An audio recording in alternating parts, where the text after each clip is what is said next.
জুলাই জুলাই করিস না, পিঠের চামড়া থাকবে না। আমরা বলি অবশ্যই আমরা জুলাই জুলাই করব। গুলি করে একটা, মরে একটা, একটাই যায়। আমরা বলি বুকের ভিতর ভীষণ ঝড়, বুক পেতেছি গুলি কর। তারা বলেছিল পালাবো না, শেখ হাসিনা পালায় না। আমরা বলি দেশ ছেড়ে পালায় যারা, বাংলাদেশের শত্রু যারা, পালাইলো রে পালাইলো, শেখ হাসিনা পালাইলো।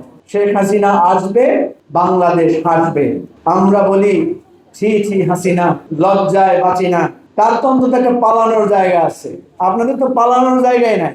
তাদের এই কথাটা আমার খুব পছন্দ। আমরা সবাই বলছি যে জুলাইয়ের স্বপ্ন, জুলাইয়ের স্বপ্নটা আসলে কি? জুলাইয়ের কোন স্বপ্ন আমাদেরকে একত্রিত করেছিল? কোন লক্ষ্য আমাদেরকে বুকের রক্ত, বুলেটের সামনে দাঁড়িয়ে বুক মেলে দেওয়া, হাত মেলে দিয়ে দাঁড়ানোর জন্য উৎসাহিত করেছিল? কোন সাহস আমাদেরকে এই কথা বলেছিল যে জান দেব, জুলাই দেব না? 2 বছরে এসে আমরা আমাদের নানা দুঃখ হতাশার মধ্যে আমরা আমাদের সেই অভিষ্ট লক্ষ্যে পৌঁছাতে চাই।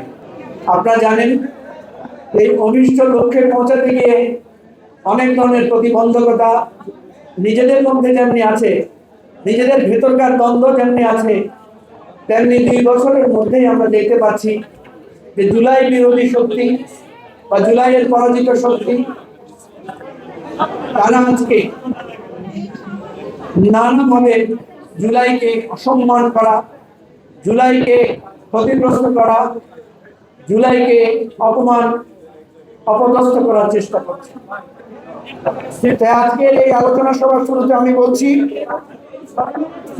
তারা বলে যে জুলাই জুলাই করিস না, পিঠের চামড়া থাকবে না। আমরা বলি অবশ্যই আমরা জুলাই জুলাই করব। আমরা জুলাই জুলাই করে, জুলাই জুলাই করে আমরা মরবো ইনশাআল্লাহ।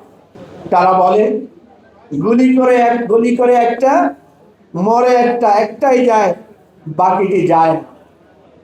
আমরা বলি বুকের ভিতর ভীষণ ঝড়, বুক পেতেছি গুলি কর, তবুও আমরা রাজপথ এবং আমাদের জুলাইয়ের অভিষ্ট লক্ষ্যের যে স্বপ্ন, সেটা আমরা ছাড়ব না। তারা বলেছিল পালাবো না, তারা বলেছে পালাবো না, শেখ হাসিনা পালায় না। আমরা বলি দেশ ছেড়ে পালায় যারা, বাংলাদেশের শত্রু যারা, পালাইলো রে পালাইলো, শেখ হাসিনা পালাইলো।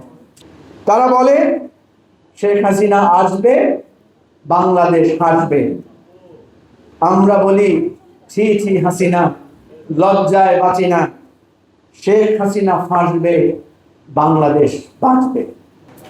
প্রিয় ভাইয়েরা, হাসিনা তো পালাইছে ইন্ডিয়াতে, তার তো অন্তত একটা পালানোর জায়গা আছে। আপনাদের তো পালানোর জায়গায় নাই, কি বলেন? এটা বলে না? তাদের এই কথাটা আমার খুব পছন্দ, কারণ আমাদের পালানোর প্রয়োজন কখনো আমরা বোধ করি নাই। গুলি এসেছে, আমাদের ভাই বোনেরা হাসি মুখে গুলি বরণ করেছে,